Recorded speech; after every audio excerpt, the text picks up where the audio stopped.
Universidad de Guayaquil, Grupo 3, Subgrupo 8, Cátedra de Virología, Diagnóstico Virológico. Diagnóstico virológico. El diagnóstico viral es una serie de métodos y procedimientos para la detección e identificación del agente etiológico de una infección viral clínica o inaparente y o de la respuesta inmune específica del huésped. La importancia del diagnóstico viral depende del caso para que puede determinar, ya sea la intervención terapéutica, definir el pronóstico en la evaluación en la evolución del paciente, puede indicar la necesidad de una vacunación o desde un punto epidemiológico, este puede ayudar a adoptar medidas de salud pública en una comunidad. Dentro de la contribución del diagnóstico virológico es importante conocer el diagnóstico individual o a la vigilancia epidemiológica. Por ejemplo, dentro del diagnóstico individual se define una intervención terapéutica como por ejemplo la encefalitis, la rabia. Entre otros, se puede orientar un pronóstico como en ejemplo las infecciones congénitas. Se monitorea la respuesta a la terapéutica como en el HIV, hepatitis B, hepatitis C. Dentro de las etapas del diagnóstico viral, si bien existen variaciones en el periodo de incubación, este es de 7 días aproximadamente. Luego se da el periodo prodrómico en el que aparecen los síntomas. Este es el periodo de estación en el cual se van a poder emplear métodos directos. Luego, durante las últimas etapas del periodo de estado y en la convalecencia temprana, van a aparecer los anticuerpos específicos antivirales, la inmunoglobulina M, que es la primera que se detecta. Se hacen 2 muestras, una en la primera obtenida en el periodo de estado y la segunda entre los 14 a 21 días. A partir de un trípode para el diagnóstico virológico. El trípode de este diagnóstico se basa en el estudio virológico, en la epidemiología, que tiene como puntos esenciales el tiempo, lugar y la persona. Es decir, la persona se debe establecer si esta es inmunocompetente o inmunodeprimida, y la clínica teniendo en cuenta los signos y síntomas. La responsabilidad. La del médico es tener el conocimiento acerca de las posibilidades reales del diagnóstico virológico y del envío de las diversas muestras adecuadas en el momento oportuno, así como también la correcta interpretación de resultados. Y el virólogo tiene como responsabilidad una adecuada realización de los procedimientos diagnósticos, así como el uso cotidiano de controles y el control de calidad de los reactivos en uso. Conceptualización de los métodos. Tenemos diferentes tipos de métodos. Los métodos directos, que va a detectar la presencia de virus en muestras clínicas. Se detecta lo que es el virus en forma como agente infeccioso, partícula viral, presencia de antígenos virales o como genoma viral, mediante lo que son diferentes tipos de técnicas. Los métodos clásicos convencionales son los métodos de aislamiento viral, los cuales son confiables, lentos y de alto costo. Los métodos indirectos o serológicos son aquellos que investigan la presencia de respuestas de anticuerpos específicos antivirales en el suelo del paciente. En cuanto a los métodos rápidos, tenemos que como su nombre mismo lo dice, va a permitir lo que es obtener un resultado a pocas horas de obtener lo que es la muestra del paciente. En cuanto a los métodos, tenemos los métodos directos, los métodos indirectos serológicos, mediante lo que son los directos, procedimientos y técnicas como el aislamiento en huevos embrionados, animales y cultivos celulares, donde se va a detectar lo que son lesiones, muerte y lesión citopática. En cuanto a lo que es identificación de virus, mediante diferentes tipos de técnicas, como se presenta aquí en la tabla, donde se va a detectar lo que son antígenos virales, partículas virales y genomas virales. En cuanto a los métodos indirectos serológicos, mediante neutralización y otros diferentes tipos de técnicas, como se presenta aquí en la tabla, donde se va a detectar lo que son anticuerpos específicos. El aislamiento de identificación viral, una vez obtenida la muestra clínica, esta debe ser enviada de forma rápida de lo que es el laboratorio a una temperatura adecuada, que son de 4 grados centígrados. Se va a inocular en lo que son, puede ser cultivos celulares, huevos embrionados o animales de experimentación, tales como el ratón, caballos, etc. Donde se va a observar lo que son POX y la detección del virus en fluidos. Se va a obtener lo que son membranas, generalmente moler y preparar suspensiones. Este se va a identificar mediante diferentes tipos de técnicas como monofluorescencia, fijación de complementos, hemaglutinación, hemaabsorción, inhibición del ALI, neutralización y la inhibición de la hemaglutinina. La obtención de las muestras se tiene por hisopados, aspiraciones y muestras siguiendo lo que son normas de bioseguridad. Primero tenemos que los requisitos para el envío de estas muestras para el diagnóstico. Primero, el paciente debe ser informado de todos los procedimientos a realizarse. La muestra debe seguir lo que son normas de bioseguridad y debe ser rotulada. En cuanto al orden, es el orden que se presenta aquí en esta imagen. En cuanto al transporte, debe ser de forma rápida, siguiendo las normas de bioseguridad y ser refrigerado para que esto se mantenga. El laboratorio debe encargarse de lo que es la recepción, procesamiento de resultados e informe. Obtención de muestras para aislamiento viral.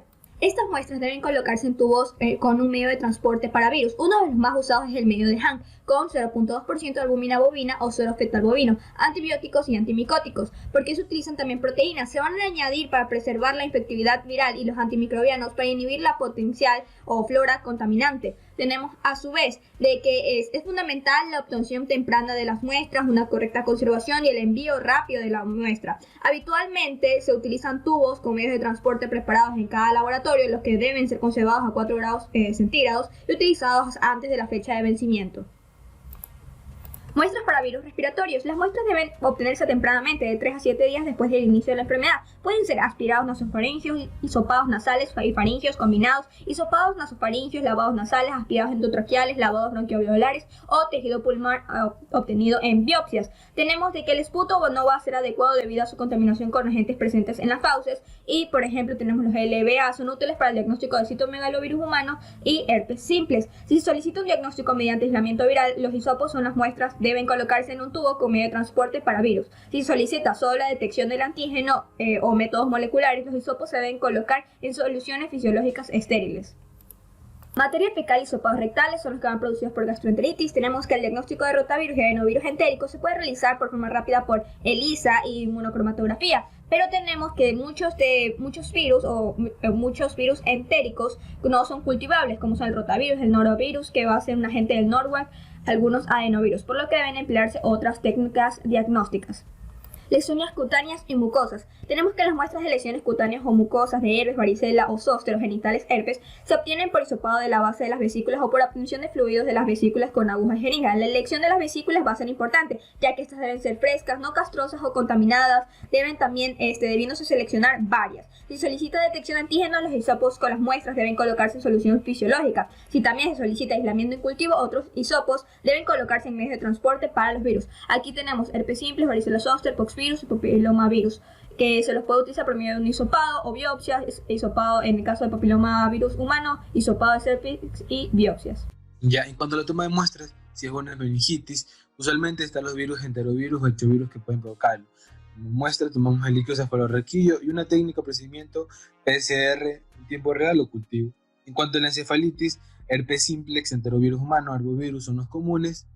Y por muestras, líquido cefalorraquídeo y la técnica o procedimiento PCR en tiempo real o serológica. En cuanto a la conjuntivitis o keratitis, usualmente el virus de adenovirus, el herpes simplex, varicela zoster, toma de muestras del hisopado conjuntival y la prueba es el cultivo, inmunofluorescencia o PCR. En cuanto a la retinitis, citomegalovirus humano, herpes simplex, toma de muestras de humor vitrio y PCR. En cuanto a la conservación y transporte, dado que la mayoría de los virus se inactivan rápidamente una vez separados de los tejidos del huésped, y teniendo en cuenta que la contaminación bacteriana dificulta e impide el diagnóstico, las muestras clínicas para el aislamiento deben ser enviadas inmediatamente al laboratorio en los medios de transporte adecuados. La muestra debe colocarse en tubos, y en cuanto a lo que es, las muestras no deben congelarse, excepto en casos de que el traslado implique grandes distancias donde se deberá usar hielo seco. Y también para el transporte de muestras debemos ver lo que es el aislamiento viral, diagnóstico rápido, la biología molecular, si es que hay varias cepas que nosotros queremos reconocer cuál cepa es, pruebas serológicas y lo que es dependiendo de la alta patogenicidad del virus. Gracias. Métodos directos e indirectos. Métodos directos. Se denominan métodos directos de diagnóstico serológico aquellos que detectan la presencia del virus en las muestras clínicas. Puede detectarse el virus como agente infeccioso, como partícula viral, o determinar la presencia de antígenos virales o genomas virales. Son muy confiables, pero de alto costo y de realización compleja, ya que se requiere de personal entrenado, infraestructura para el trabajo en condiciones de esterilidad en cultivos celulares o el mantenimiento de animales de experimentación en los bioterios. Métodos indirectos. Se denominan métodos indirectos o serológicos aquellos que investigan la respuesta de anticuerpos específicos antivirales en el suero del paciente.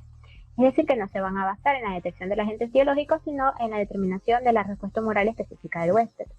Para realizarse un diagnóstico virológico por medio de serología, es necesario determinar la conversión serológica o bien la presencia de la inmunoglobulina M específica viral. Ahora, en la clasificación de los métodos de diagnóstico virológico, de acuerdo a la forma de detectar la infección, tenemos que para los métodos directos se da lo que es el aislamiento en huevos embrionados, animales o cultivos celulares para la detección de lesión o muerte y la acción citopática.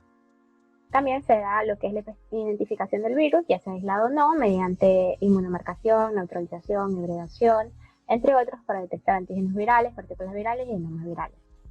Con respecto a los métodos indirectos serológicos, el procedimiento sería una neutralización, ELISA, entre otros, para detectar los anticuerpos específicos por conversión serológica o IgM específica, como ya les mencioné anteriormente. Por último, tenemos los métodos moleculares. Estos se encargan de detectar el genoma del virus, ya si este ha sufrido mutaciones o cambios estructurales.